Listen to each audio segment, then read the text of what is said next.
Now we will study different positions of the Earth around the Sun on its orbit, and due to this different seasons one by one.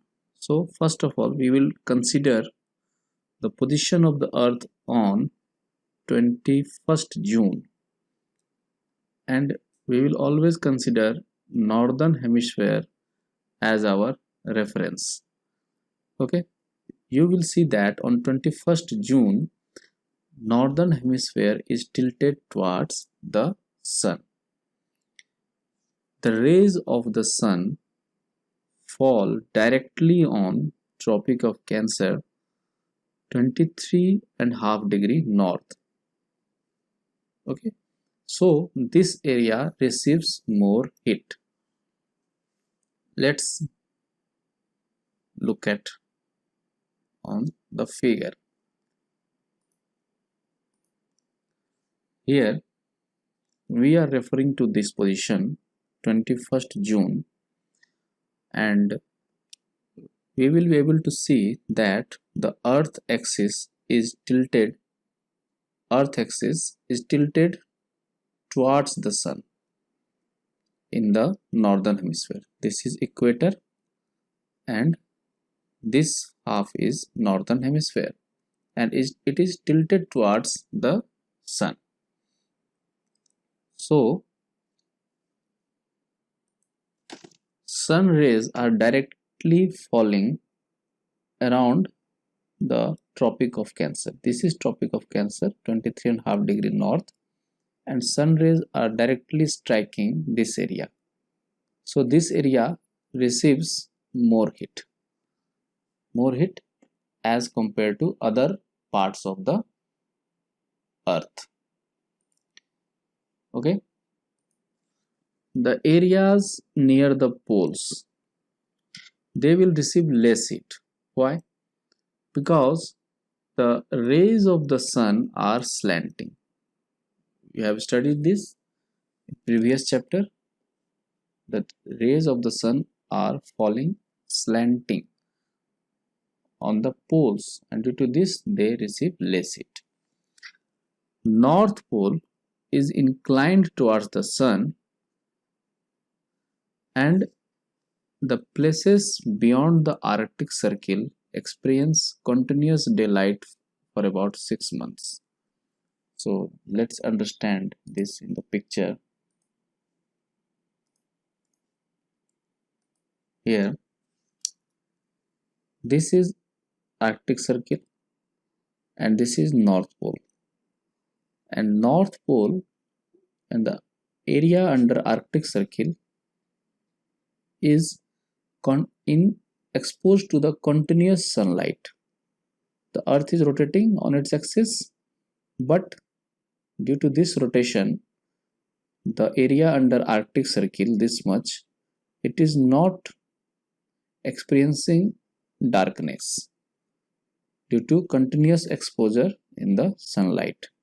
This is our circle of illumination. This is separating day and night.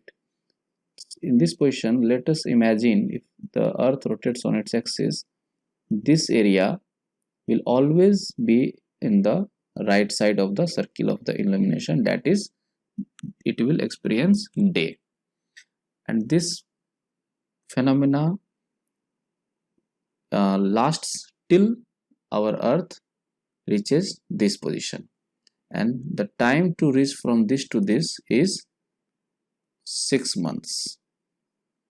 So it is telling that the area receives sunlight, it is daytime for continuous 6 months, continuous daylight for about 6 months. Okay, Arctic Circle. Here the North Pole, due to the inclination towards North Pole towards the Sun. Okay, let's move ahead. A large portion of the northern hemisphere is getting light from the Sun. Large portion of northern hemisphere getting light from the Sun. So large portion of northern hemisphere is receiving more heat, so it will be summer season. In summer season we receive more heat, it is hot, so summer season will occur in the regions north of the equator. Let's see this in the figure.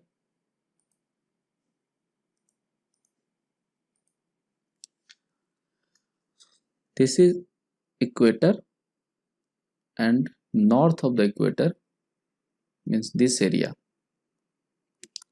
there will be summer season. Okay, and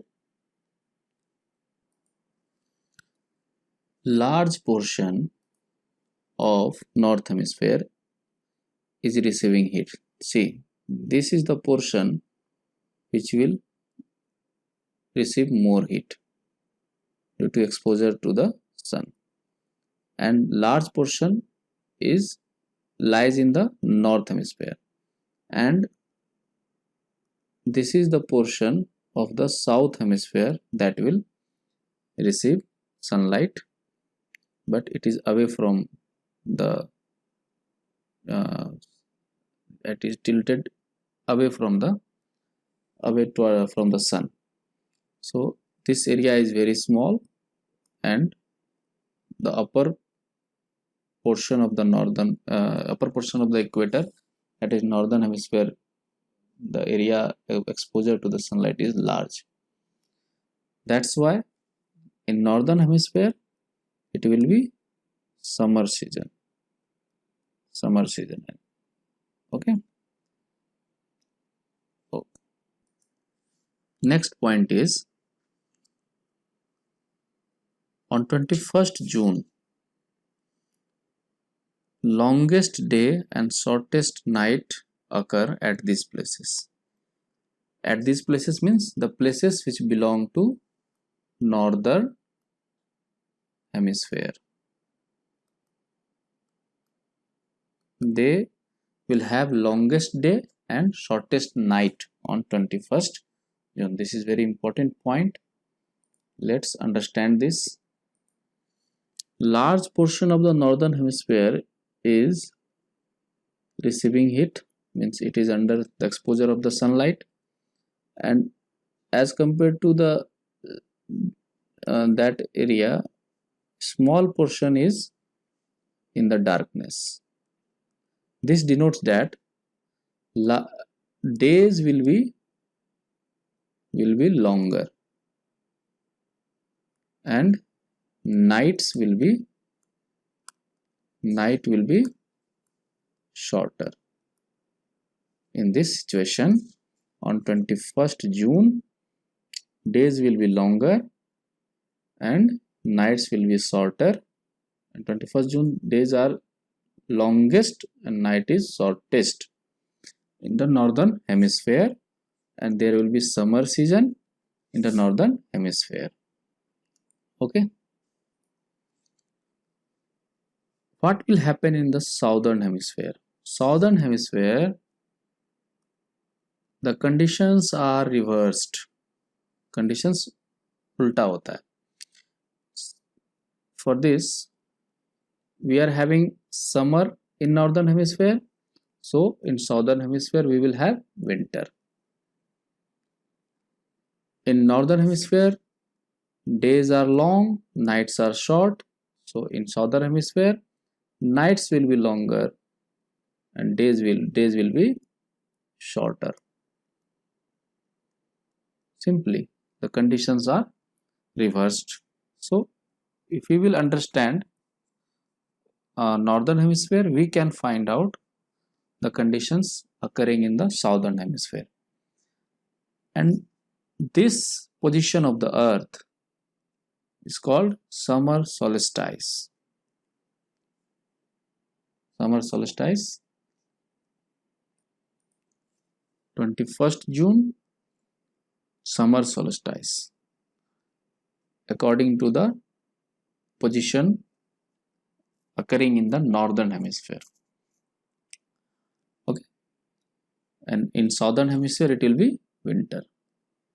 So the name is according to the northern hemisphere. Let's move ahead. On 22nd December, Tropic of Capricorn receives direct rays of the sun. As the South Pole tilts towards the sun, sun rays fall vertically at the Tropic of Capricorn, that is 23.5 degrees south, and large portion of southern hemisphere now gets light. So it will be summer in the southern hemisphere. If it will be summer in the southern hemisphere, so the days will be longer and nights will be shorter in southern hemisphere.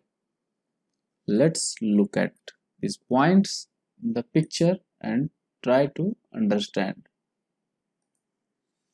This is the position of the earth in the on 22nd December. Okay, the south pole is tilted towards the sun. Okay, this is equator, and down the equator we are having southern hemisphere. This is the portion illuminated by the sun, and this is very large portion of the southern hemisphere as compared to the portion illuminated in the northern hemisphere. So as the large portion of the southern hemisphere is receiving heat from the sun, so it will be summer. It will be summer in the southern hemisphere. This is southern hemisphere, and it will be having summer as the south pole is tilted towards the sun. Okay, due to this large portion is getting exposed to sun, so the days will be longer. And nights will be, this one is the area corresponding to night in southern hemisphere. Nights will be shorter because the portion coming under night is less, so nights will be shorter, and the season will be summer in the southern hemisphere. Okay, and the date is 22nd December. So what will happen in northern hemisphere on this day? One more thing,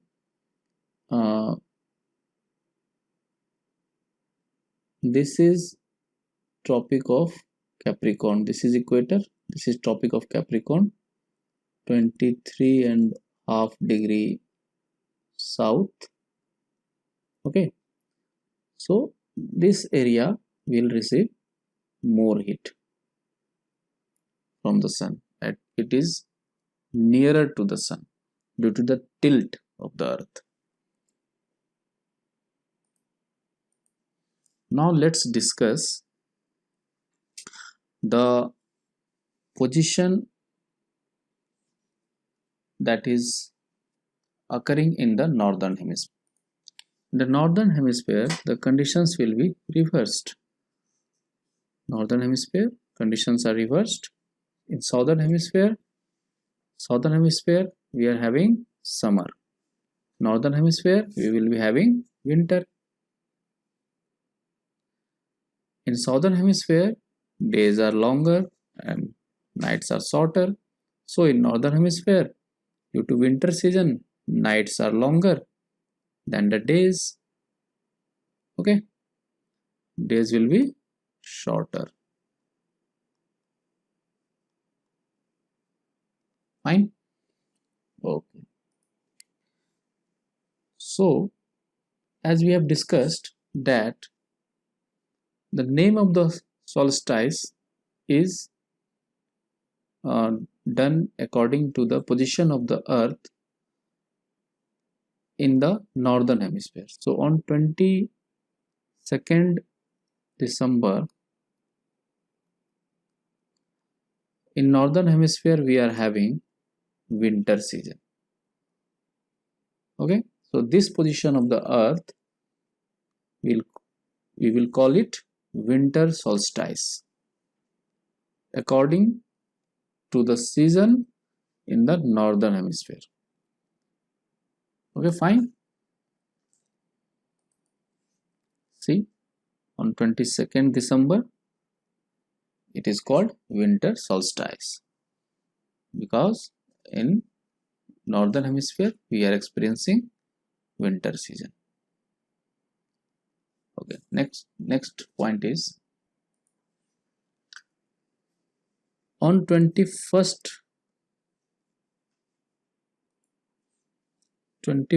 March and 23rd September, direct rays of the sun fall on the equator. Okay, at this position neither of the poles is tilted towards the sun, neither north pole nor south pole. Okay, they are equidistant, they are not tilted, they are equidistant towards the sun. So what will happen?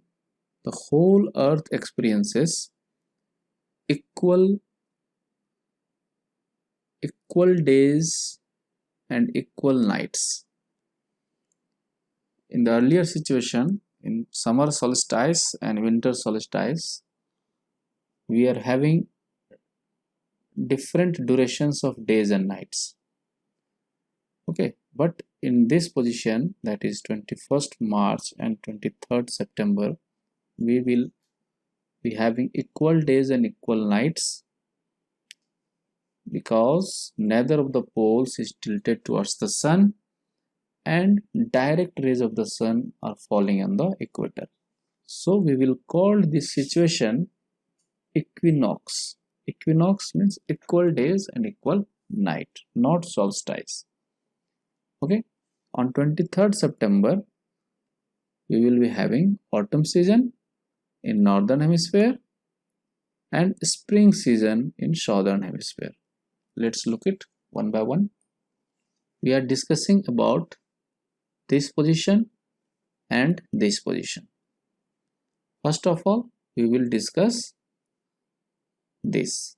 Okay, in both these positions, this is north pole, this is south pole, and it is not neither tilted towards the sun, neither tilted away from the sun. And this is equator and it is receiving direct sun rays. Okay, similar situation is here.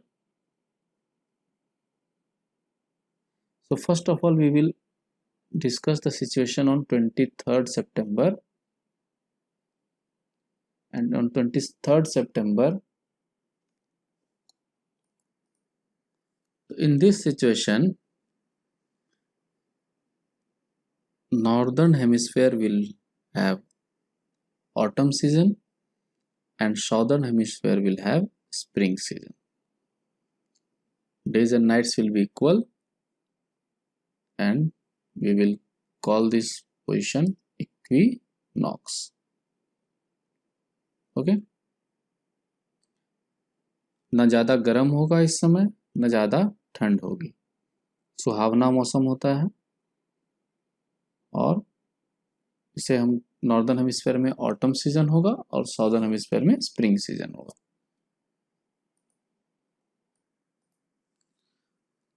अब देखते हैं 21st March. What will happen on 21st March? Position of the earth, according to the position of the earth, the case is opposite. It is spring in the northern hemisphere and autumn in the southern hemisphere. Okay, let's look at the pic. This is 21st March and the position is similar. Days and nights will be equal. Sun rays is falling direct on the equator neither of the poles is tilted towards or tilted away from the sun. It is called equinox. We will be having spring season in the northern hemisphere and autumn season in the southern hemisphere. Okay, well and good. So what we observed, that days and nights occur due to rotation of the earth, and changes in the seasons occur due to revolution of the earth. This is what we have to understand in this chapter. So let us recapitulate what we have studied till now. We have seen that our earth is having two types of motion, rotation and revolution. Rotation is nothing but movement of the earth on its axis, and revolution is nothing but movement of the earth around the sun. Axis of the earth is makes an angle of 66.5 degree with its orbital plane, and orbital plane is the plane formed by the orbit of the earth. Earth is having spherical shape, so one half gets light and one half remains in darkness. Okay, then we have studied circle of illumination. Circle of illumination is a circle which divides the day portion from the night portion. Okay, and circle of illumination does not coincide with the axis. We have studied Earth day, that is the time taken by the earth to complete one rotation, that is 24 hours, and it equals to 1 day. We have seen what will happen if earth will not rotate on its axis. The consequences will be disastrous. Life would not have been possible due to extreme conditions of hot and cold. Okay, we have seen revolution, motion of the earth around the sun in its orbit, the time taken by the earth to complete one revolution around the sun, 365, and 1/4 days, and that makes 1 year. And we have seen how we have compensated the 1/4 of a day, that is 6 hours, every 4th year, and that year is called leap year, and it is of 66 days, and the month of February in leap year is 29 days instead of 28 days. Okay, we have seen that Earth's orbit is elliptical in shape. We are having 4 types of seasons: summer, winter, spring and autumn, and change of season is due to the change in position of the earth around the sun, that is revolution of the earth around the sun. And we have seen different positions of the earth on its orbit, and due to this we have seen different seasons and difference in the duration of days and nights. We have seen different solstice, that is one is summer solstice, another is winter solstice. Summer solstice 21st June, winter solstice 22nd December. We have studied equinoxes which occur on 21st March and 23rd September, and on equinoxes we experience equal days and equal nights. And we have also seen the reverse conditions occurring in 2 hemispheres, northern hemispheres and southern hemispheres, at every point of revolution of the earth around the sun. The cases are reversed, and lastly we conclude that days and nights occur due to rotation of the earth, and seasons change due to revolution of the earth. So this was the video on motions of the earth, and I think everyone has understand the topic and concepts. So if you have liked this video, please like it and share it to others also, so that they can be benefited from this video. Subscribe to our channel and hit the bell icon for all the upcoming video notifications right on your devices. Thank you very much. Have a nice day. Bye bye.